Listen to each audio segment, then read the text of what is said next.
Mesdames et messieurs, bonsoir et bienvenue à cette session d'information sur nos antennes à la une.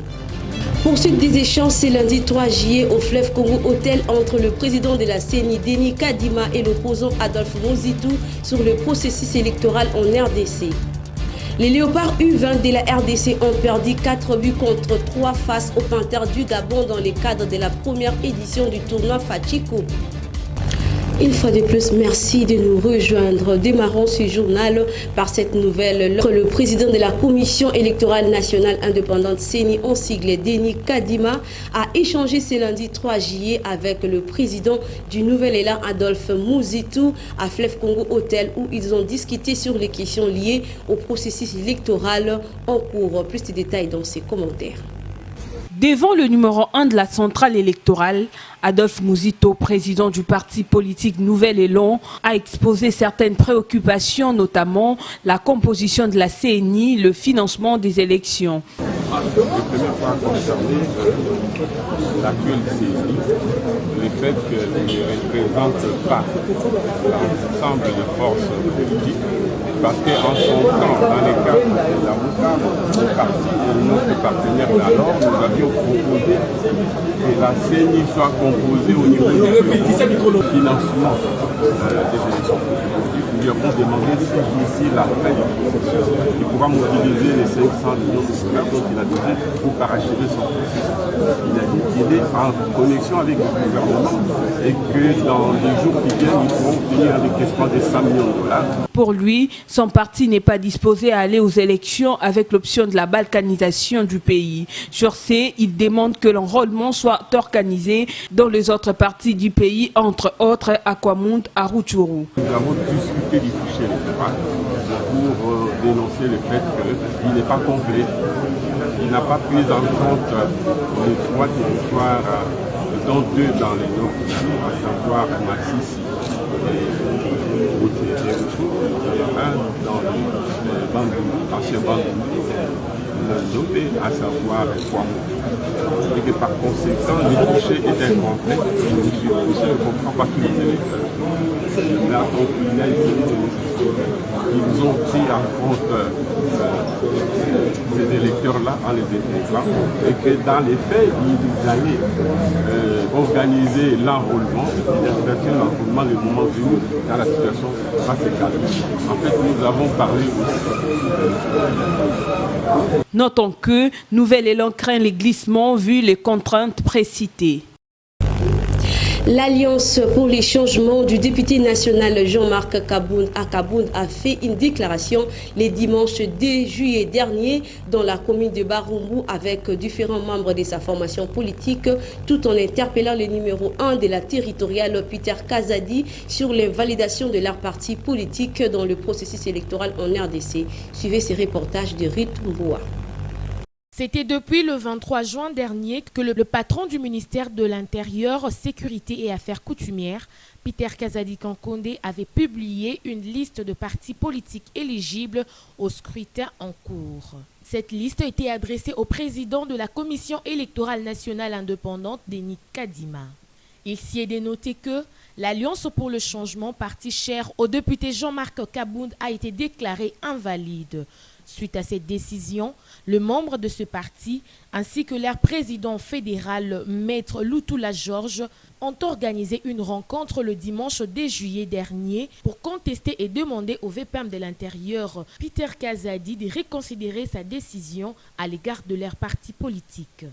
Alliance pour le changement, mais le ministre de l'Intérieur a catégoriquement refusé de signer les dits arrêtés. Après le refus du ministre de l'Intérieur de signer l'arrêté portant enregistrement de notre parti, Alliance pour le changement, en violation de la loi numéro 04/002 du 15 mars 2004 portant organisation et fonctionnement des partis politiques, le ministre est tenu de lui délivrer un arrêté d'enregistrement dans le délai de 15 jours. À défaut, le récépissé du dépôt tient lieu d'enregistrement. Jusque-là, notre parti, Alliance pour les changements, détentrice du récépissé attestant que nos statuts ont été déposés au ministère de l'Intérieur, fonctionne en toute l'égalité. Les membres du parti politique Alliance pour le changement ont donné un délai de 48 heures au ministre de l'Intérieur pour répondre à leurs requêtes. Notons par ailleurs que 910 partis politiques ont été retenus. Arrivé à Goma pour évaluer l'exécution du mandat des forces de l'EAC au Nord Kivu, les membres de l'équipe ad hoc ont été reçus ce lundi 3 juillet par les gouverneurs militaires de cette province, le lieutenant-général Constant Ndima, car les travaux démarrent ce mardi. Suivez.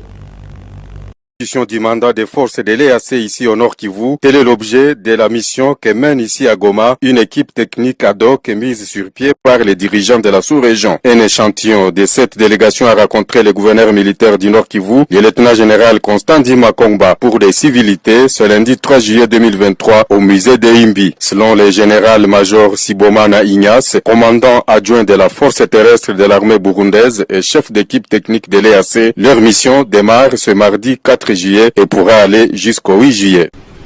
Oui, on venait juste pour présenter les civilités et informer l'Excellence Monsieur le Gouverneur que les membres de l'équipe technique certains membres de l'équipe technique sont déjà arrivés, les autres sont en cours. Deuxièmement, on devrait bien sûr lui informer que les travaux vont commencer demain. Nous avons les travaux en salle et les travaux sur terrain, c'est ça. On compte terminer les travaux sur terrain le 8 courant. Bon, je pense que la mission a été définie par le haut cadre, c'est-à-dire les chefs d'État des pays membres de l'EAC. Je pense que la finalité sera définie par eux-mêmes. Parlons à présent de l'élection du directeur général du Fonds des Nations Unies pour l'alimentation et l'agriculture, FAO en sigle à Rome en Italie. Les Chinois Ku Dong-yung a été réélu. La République démocratique du Congo était représentée à cette cérémonie par le ministre de l'Agriculture, José Mpanda, le dimanche 10 juillet dernier. Le patron de l'agriculture de la RDC a eu l'occasion de présenter les potentialités agricoles que regorge la RDC en termes de terres arables. Suivez. Représenter la République démocratique du Congo à cette grande assemblée générale de la FAO, Maître José Mpanda, le ministre de l'Agriculture, a eu l'occasion pour présenter ses vives félicitations au nouveau et réélu directeur général de la FAO. Il a saisi cette opportunité pour présenter les potentialités de la République démocratique du Congo dans l'agriculture, surtout dans le changement climatique. Ces potentialités climatiques, mais aussi ces nombres de terres arables, 80 millions d'hectares qui sont disponibles et même plus de 4 millions d'hectares qui sont irrigables que l'on peut mettre à la disposition de l'organisation pour lutter contre l'insécurité alimentaire à travers le monde. Donc, la République démocratique du Congo confirme sa participation active à votre structure. Merci beaucoup et bon vent au nouveau directeur de la FAO. En marge de cette grande réunion de la FAO, Maître José Mpanda a échangé également avec le ministre chinois de l'Agriculture, mais aussi avec celui du Burundi. Mais il faut dire que l'entretien avec son homologue chinois intervient après qu'il ait reçu en audience le 29 juin dernier l'ambassadeur chinois en poste à Kinshasa, venu lui présenter les 3 priorités de la Chine pour la République démocratique du Congo. Notez que le nouveau directeur général de la FAO a été donc réélu. Il a obtenu 168 voix sur 182 votants, 13 abstentions, 1 voix contre et 0 bulletin. Restons toujours sur les dossiers sécuritaires en RDC. On parle des affrontements entre les forces conjointes UPDF, FARDC et les terroristes ZADF et MTM dans la journée du dimanche 2 juillet dernier où il y a eu échange des tirs. Des assaillants ont été capturés, dont un homme et une femme. Regardez. Cette information a été rapportée dans une note parvenue à la presse par le porte-parole des opérations conjointes entre les forces armées congolaises et l'ougandaises. En effet, il y a eu affrontement entre les unités de FARDC et UPDF de l'Ouganda.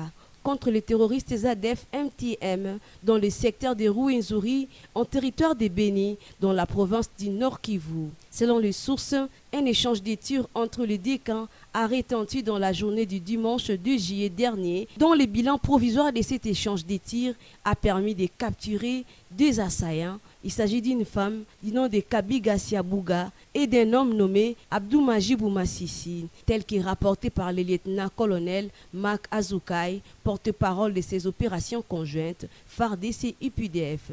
Signalons par ailleurs qu'en outre, une arme de guerre et de munitions ont été saisies par les soldats congolais et ougandais qui sont au front contre le rebelle, notamment les ADF, dans cette partie de la RDC. Cependant, rappelons que, bien avant l'arrestation de ces 2 hors-la-loi, un autre rebelle ADF d'origine étrangère venait d'être maîtrisé par la même opération, toujours dans les secteurs de Rwenzori. Et cette fois-ci, on parle des questions liées à la situation économique dans les secteurs des hydrocarbures. Les litres d'essence qui s'est négocié entre 5 et 6 000 francs a atteint la barre des 9 000 voire 10 000 francs depuis le dimanche 10 juillet dernier. C'est dans la ville de Kindu, chef-lieu de la province du Maniema, qui fait face à cette nouvelle flambée de prix presque dans toutes les stations-service de la ville. La population éprouve un sérieux casse-tête. Suivez ses commentaires. La situation est sans conséquence dans le ménage et chez les consommateurs directs de ces produits. Les prix du transport en commun et par taxi-moto est également revu à la hausse. Une courte distance sur la ville qui revenait déjà à 500 000 francs congolais sur plusieurs tronçons de la ville de Kindu varie actuellement entre 2 000 et 2 500 francs congolais. Et plusieurs personnes qui se déplacent par taxi-moto en payant le prix et d'autres encore sont obligés de marcher à pied pour le lieu de travail. Le litre d'essence qui s'est négocié entre 5 000 et 6 000 francs congolais a éteint la barre de 8 000 le samedi 1er juillet et voire 9 000 même à 10 000 francs congolais à certains endroits. C'est dimanche 2 juillet 2023. Et presque toutes les stations-service de la ville de Kindu, dans la province de Maniema, ont fermé leurs portes. Les vendeurs ambulants, communément appelés Kadhafi, font la loi dans cette partie du pays, faisant varier le prix à leur gré les longs de journée. Cette situation nécessite l'intervention des autorités provinciales. Cette situation mérite l'intervention des autorités nationales, surtout provinciales, pour qu'une solution dans cette partie du pays. Poursuivons ce journal par les églises africaines de Ngunza qui ont commémoré la lutte de la réunification du royaume Congo et de l'Afrique prônée par Béatrice Dona, dit la prophétesse qui vite a tué et brûlé vive le 2 juillet 1706 en Angola sur ordre de colons portugais. Espoir Kinavudi pour les détails. Habillés en jaune-vert, les fidèles des églises des Noirs, autrement appelées Église de Bangunza, en caravane le long des grands acteurs de Kinshasa, caractérisés par des chansons et effigies de la prophétesse Kimpanvita, leader du mouvement antonianiste, structure qui luttait pour la réunification du royaume Congo d'Antotila. De son nom du baptême, Béatrice Dona, femme politique et chef religieuse, arrêtée par les capiciens portugais, condamnée et fit mourir, brûlée vive avec son fils, sur ordre du roi Dom Pedro IV, le 2 juillet 1706 en Angola, pour avoir milité contre le colonialisme, l'esclavagisme et la domination des colons sur les Noirs. Cette lutte fait d'elle une figure du nationalisme. Et nous, que vous voyez aujourd'hui en train de célébrer cette journée ou de commémorer la journée du 2 juillet, qui commença 2 juillet 1706, année où Yaki Bavita fut brûlé en cette date, vif avec son fils, Kemo Dianzenda, n'est pas une journée ordinaire pour la race noire. C'est une journée exceptionnelle. Yaya Kimpavita reste une légende africaine dans le militantisme politico-religieux de l'époque qui l'a poussé à réécrire certaines prières chrétiennes, notamment Ave Maria et Salve Regina, donnant une grande place à la dévotion à Saint Antoine de Padoue. En ces jours, Les adeptes de la religion africaine réclament que la date du 2 juillet soit proclamée une journée fériée en mémoire de Béatrice Dona. Sport à présent, une entame manquée des Léopards U20 face aux Panthères du Gabon le dimanche 10 juillet dernier en match remis du tournoi Fachi Coupe au stade des Martyrs de la Pentecôte à Kinshasa. Suivez ce compte rendu de cette rencontre proposée. 4 buts contre 3, c'est le score qui a sanctionné l'affiche République démocratique du Congo et les Panthères du Gabon à la première rencontre du tournoi des jeunes dénommé Fachi Coupe qui s'est joué au stade des Martyrs de la Pentecôte. Les jeunes Congolais étaient les premiers à trouver les chemins du filet qui, malgré, a tourné en mal contre eux aux ultimes minutes de la fin du match. En présence du ministre des Sports et Loisirs congolais, François-Claude Kaboulou-Mouana Kaboulo, les Léopards accroupis et tenteront de se relever en deuxième journée de CG réservée aux jeunes de moins de 20 ans. Et dans l'autre explication, le Congo-Brazza a eu raison sur la République centrafricaine le samedi au début de la soirée sur la note de 2-0 en match comptant pour le tournoi Fachi Coupe qui est à sa première édition organisée par l'Union des fédérations de football de l'Afrique centrale.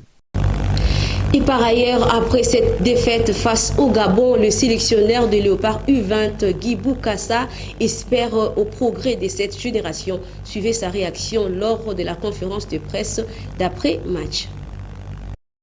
Donc, ce qui n'a pas marché, c'est au niveau de la gestion de la charge émotionnelle. Je pense que je l'ai dit lors du point de presse au moment de la présentation de la liste, que nous étions en train d'aller sur une nouvelle façon de travailler avec une nouvelle génération qui doit apprendre à gérer des événements comme celui-là. On a un groupe où certains étaient à leur premier match international, ils découvrent le haut niveau. Il y a malheureusement eu une somme d'erreurs qui nous a emmené à prendre des buts qui étaient évitables. Mais je pense que la déception, c'est le résultat. Mais dans ce que nous avons pu voir, il y a eu des séquences intéressantes. Il y a eu des réactions intéressantes parce qu'on a été mené finalement à 3 reprises. Mais 2 fois, on a su revenir et on a même pu passer devant. C'était un vrai match des jeunes avec des erreurs. Mais après, c'est là que nous devons travailler maintenant. Nous, en tant qu'entraîneurs, on va se servir de ce qu'on a vu ce soir pour faire progresser notre équipe. Donc, c'est normal. On est déçus de perdre, mais nous pensons qu'il y a moyen de continuer de faire progresser les jeunes et arriver à avoir une génération beaucoup plus satisfaisante en matière de résultats. Donc, dans l'ensemble, déception par rapport aux résultats, mais il y a de l'espoir, il y a moyen de faire progresser cette génération. Clôturons ce journal par les valeurs nutritives. Que savez-vous du mangousta? On les considère antivirales et similés. Il augmente les défenses et contient la vitamine B12, ce qui améliore le système nerveux et le métabolisme du foie. Il a des propriétés anti-inflammatoires, anti-allergiques et anti-tumeurs. Suivez ces détails de Ruth Mroua.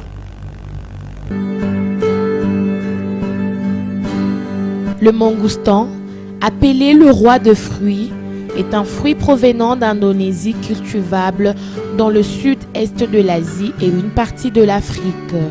Il est un fruit le plus apprécié grâce à ses bienfaits et à son goût unique.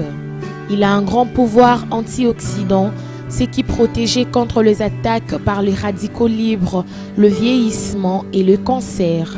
Une qualité à noter est que 84 types d'exanctomes ont été retrouvés dans sa composition, qui sont de molécules biologiques actives qui combattent les virus, les champignons, les bactéries et les parasites.